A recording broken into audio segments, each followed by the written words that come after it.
What started this ball rolling?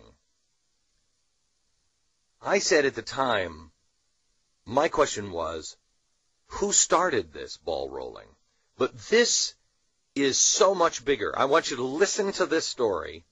And this congressman, as he talks about the day the global economy almost melted down. This is from C-SPAN. It was about September 15th. Here's the facts, and we don't even talk about these things. On Thursday at about 11 o'clock in the morning, the Federal Reserve noticed a tremendous drawdown of money market accounts in the United States to the tune of $550 billion was being drawn out in a matter of an hour or two.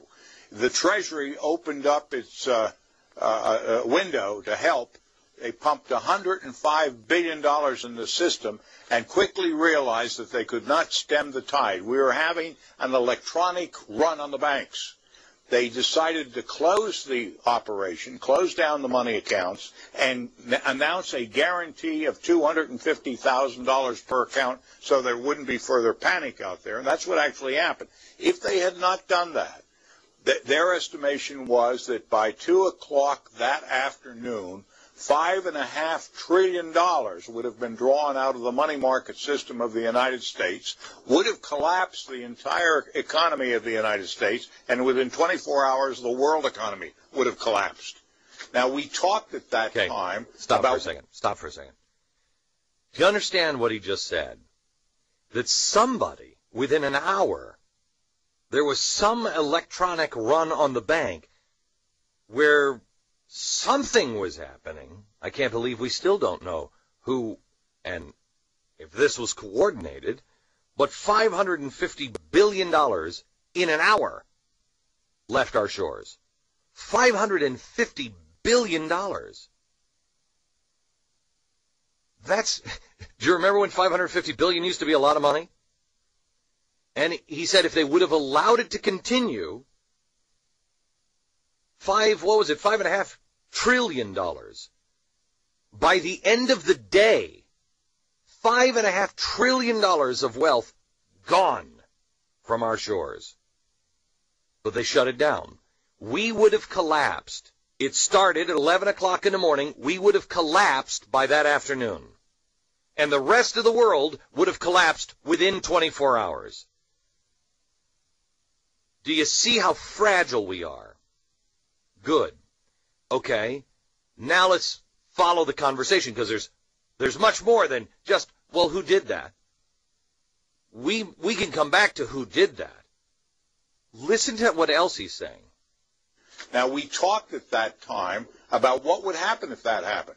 It would have been the end of our economic system and our political system as we know it. And that's why, when they made the point, we've got to act and do things quickly, we did.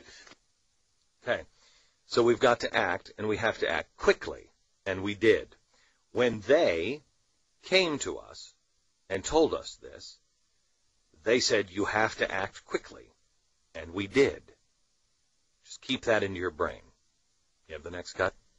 When you listen to a lady that just got off the telephone, she is near panic. And she doesn't think her government's acting properly or acting in her behalf. I think it's important that we start informing that lady as to what really were the facts, what happened, and get input from her.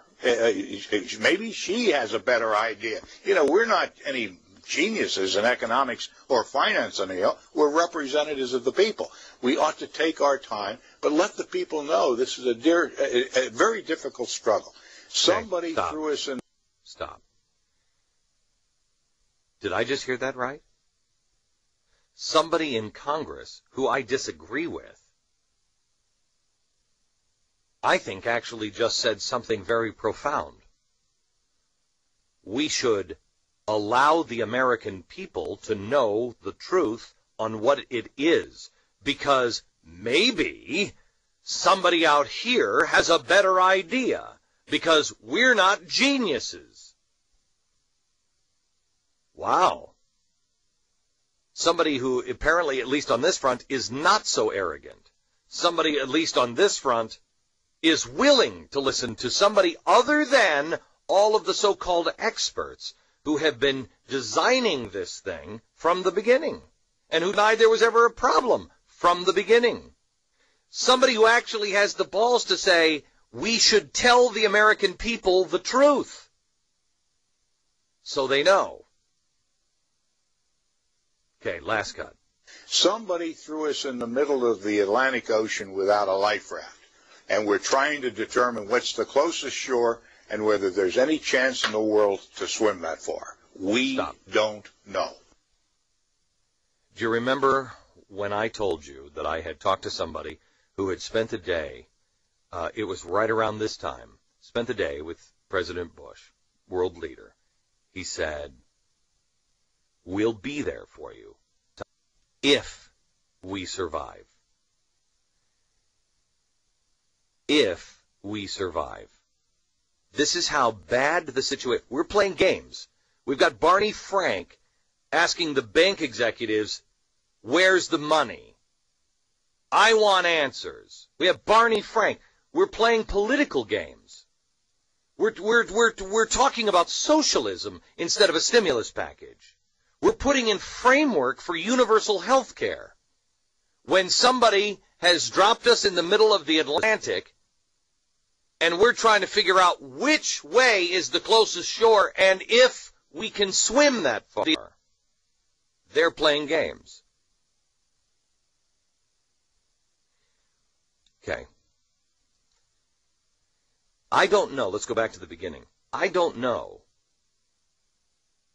who caused the run on the banks, on the money markets. Don't know. Think that's probably pretty important to figure out.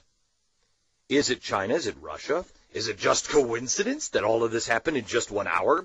Completely uncoordinated?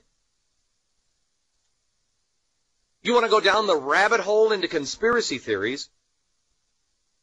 Who benefits from this?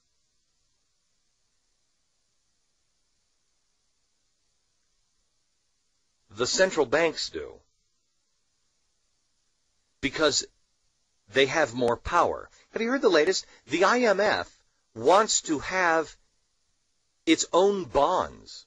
It wants to be able to sell its own bonds. The IMF, the International Monetary Fund, right now, we're the biggest contributor, but all the world donates and gives their money to the International Monetary Fund.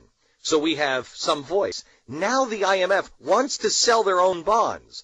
They will make the decisions globally on what's good and what's bad, and they'll be self-sufficient.